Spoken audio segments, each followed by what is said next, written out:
Hello guys, welcome back to our YouTube channel. Tukisema dunia inaisha, wengine wanasema ni stories za jaba, wengine wanasema hakuna kitu kama hiyo, ukikufa hivyo ndivyo dunia yako imeisha. But guys, do you know what? Summer tides imeisha. Na the things that were happening there, manze ata Sodom and Gomorrah ilikuwa tu ni kama story. Kwa sababu in this video we will look into some of the shocking events that happened. And let me first of all start with this one. It is revealed and alleged that some women were even making love during their menstrual period, which of it's very dangerous. In this video I want to introduce to you Pastor T. Mwangi to explain to us first of all the repercussions of this. So without further ado, let us dive in. And please, a kind reminder, don't hate the reporter, hate the report. Some people will intentionally sleep with a girl on her menses because they understand the power of blood covenant.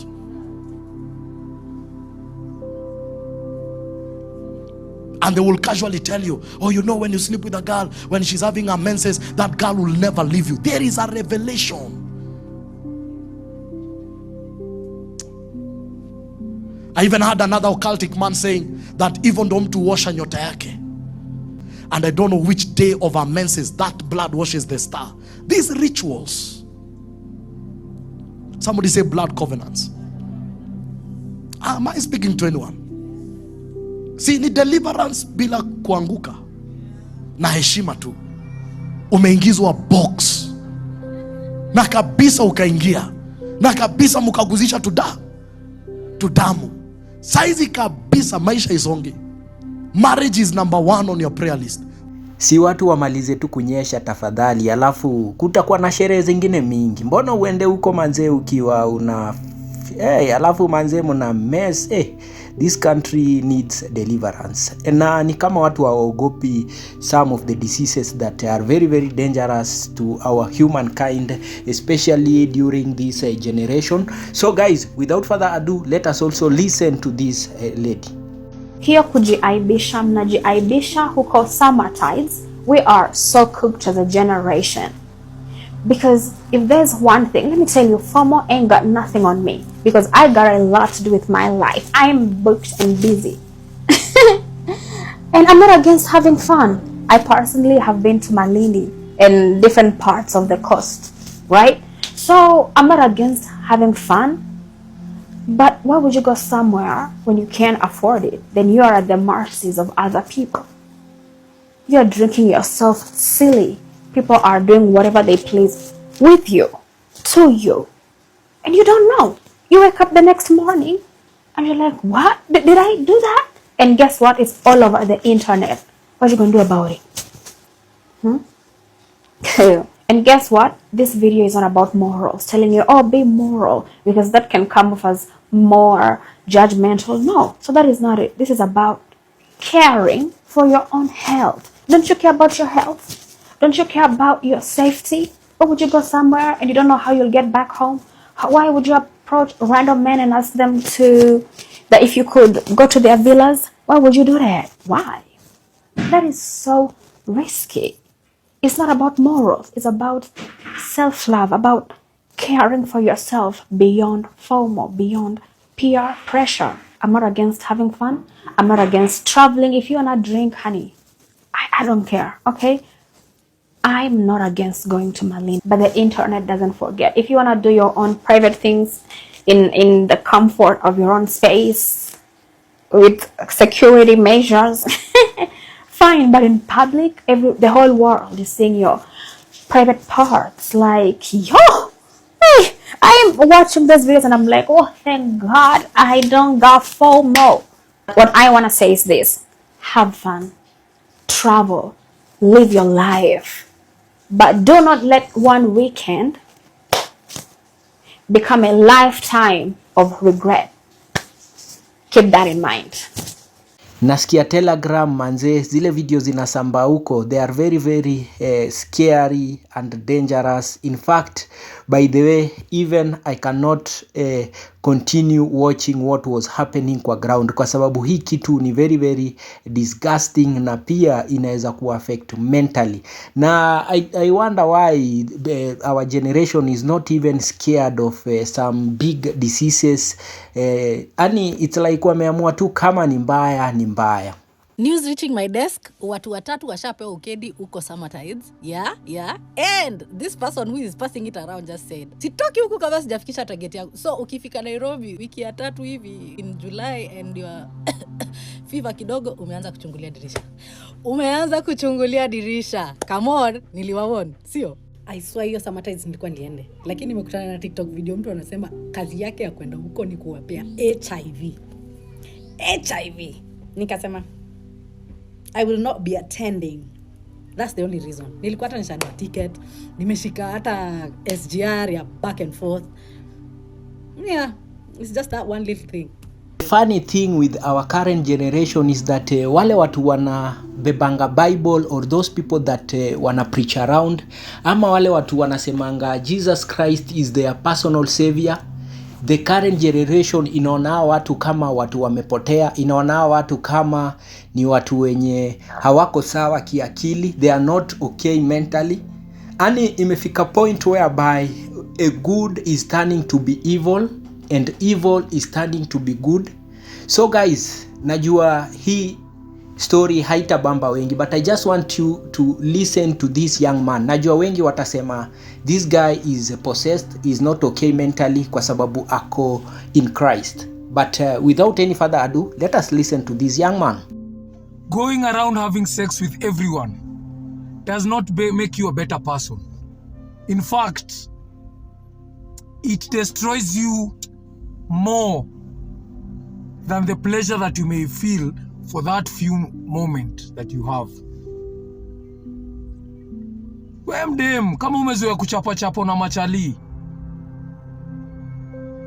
hii maanishi ati sasa umegain experience ya ngono inaga experience.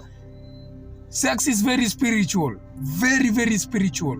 Hata wewe chali mwenye unaendaga ukikanyaga madem, kukanyaga mademu wengi hakuna mali utapewa certificate. Na in fact, having sex even ovyo, it even affects your destiny. Mimi naitwa Kevo, niulize, kabla nikuje ni receive Christ, kabla nikuje ni change God amekumse mwenye niko, nilikuwa na ujinga mingi sana. Na venye tu nilitoaga hizo vitu na nika change perspective yangu ya kuangalia kila kitu, ndio life yangu ili change na vitu zilianza kuhappen kwa life yangu.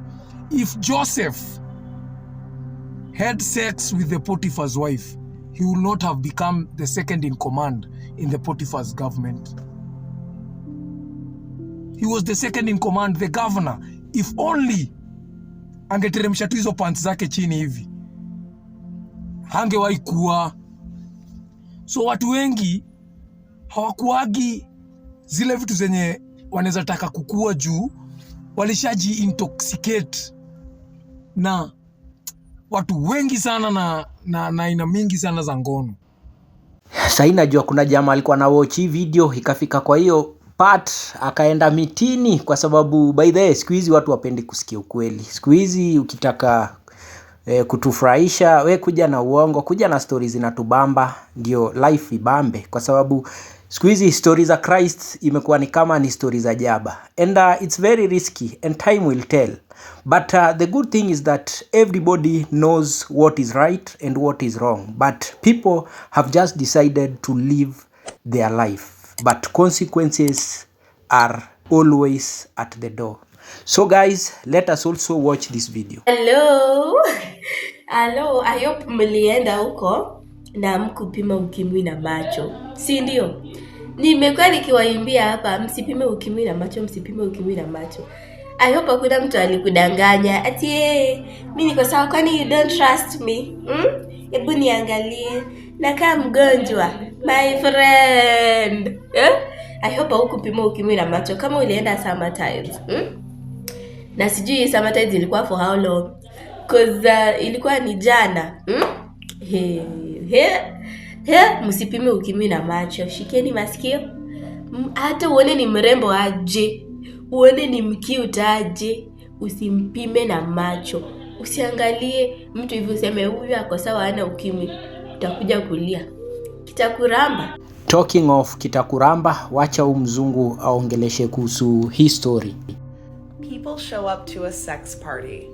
Then they get to choose whether or not they are attracted to someone and whether or not they would like to engage in sexual activity going forward. The main word right there is choose.